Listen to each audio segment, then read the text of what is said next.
تنبیہ کے متعلق ہم پڑھ رہے تھے کہ یہاں پر ایک خاص تنبیہ ہے، اب اس کو دیکھ لے۔ لام تعریف سے پہلے حرف ساکن ہو، لام تعریف سے پہلے اگر کوئی حرف ساکن ہو تو ساکن کو عموماً زیر لگا کر ملا دیتے ہیں۔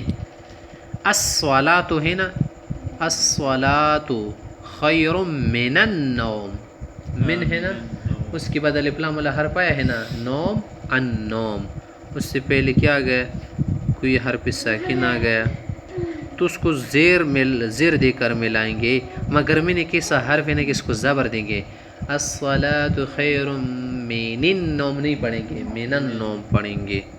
جسے عن ہے نا، اس کو تو ہم کیا پڑھیں گے؟ عن البیت کہیں گے کہ گھر سے مثلا نکلا، اور من کو کیا پڑھیں گے؟ مینل نہیں پڑھیں گے، مینل، بلکہ مینل پڑھیں گے۔ عن اگر آپ عنل کا ہے نا تو اس میں کیا ہے؟ خفت ہے، ہلکا ہے۔ عنل پڑھیں گے تو ذرا مشکل سا لگے گا۔ من ہے نا، من البیت کہو گے ذرا سہل لگے گا، لیکن اگر آپ کہ من البیت ذرا مشکل لگے گا۔ چلو قاعدہ بھی آگے سن لے۔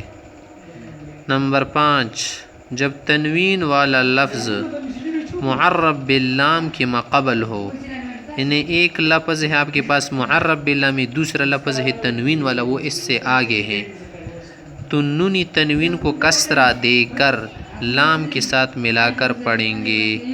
تنوین کسرے سے بدل دو۔ چلو اے دیکھو، زید، زید ہے نا، آپ کہنا چاہتے کہ زید عالم ہے تو کیا کرو گی؟ زیدن ہے نا، زیدن العالم، اگر ملا کر پڑھنا چاہو تو زیدن العالم۔ نون قطنی کا ہو چلو یا نہ کہو، یا پر کسرے سے ہم بدلیں، کیونکہ جہاں پر تنوین آ جاتی ہے نا، اگر ملانا چاہو گے تو پھر اسے ہی کرنے پڑے گا۔ قل هو اللہ احد اللہ الصمد، قل هو اللہ احد اللہ الصمد، یا پر تنوین کسرے سے بدل گئی، تو یہی پڑھیں گے زیدن العالم۔ تنبیہ، ابن، ابن کا معنی لڑکا، بنت لڑکی، اسم نام، ان کا جو الف ہے بھی حمزۃ الوصل والا الف ہے، جو ما قبل سے ملنے کے وقت گرا دیا جاتا ہے، یہ الف گر جائیں گے۔ ابن عبداللہ ابن زید، دیکھیے گر گیا۔ حوا، حوا بنت سنسا، حوا بنت سنسا، اگر آپ ملانا چاہیں گے نا تو پھر ابنتن میں جو حمزہ ہے گر جائے گا۔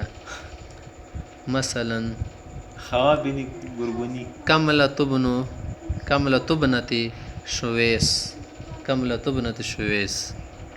اور اسم ہے بسم اللہ الرحمن الرحیم، بسم، دیکھیں حمزہ کہ یوں نہیں کہو گے بسم اللہ الرحمن الرحیم، بسم اللہ الذی لا یضر مع اسمہ شیء فی الارض، بسم اللہ الذی لا یضر مع اسمہ ہے نا، بعض لوگ پڑھتے ہیں مع اسمہ، مع اسمہ نہیں ہے، مع اسمہ ہے، کیونکہ یہاں پر حمزہ گر جاتا ہے، ملایا جا رہا ہے نا۔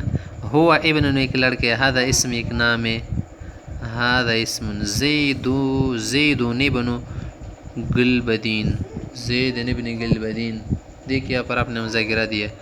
حامد اسم نے، حامد اسم، حامد تو نام ہے، حامد نسم، اسم نہیں کہیں گے، نسم بن جائے۔ ابن اور اسم پر الف لام یعنی ال داخل ہو تو ال کے لام کو زیر لگا کر با اور سین میں ملا کر پڑھو، جیسے الابن کو آپ کیا پڑھیں گے؟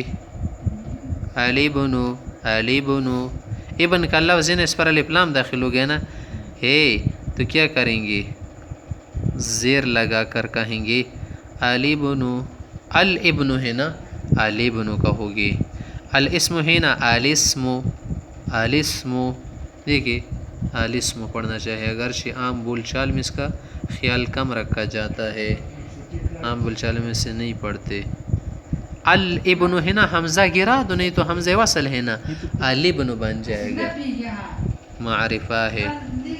قرآن کریم بھی بعض قرات اس طرح سے چلتی ہے۔ الارواح، الارواح، الارواح،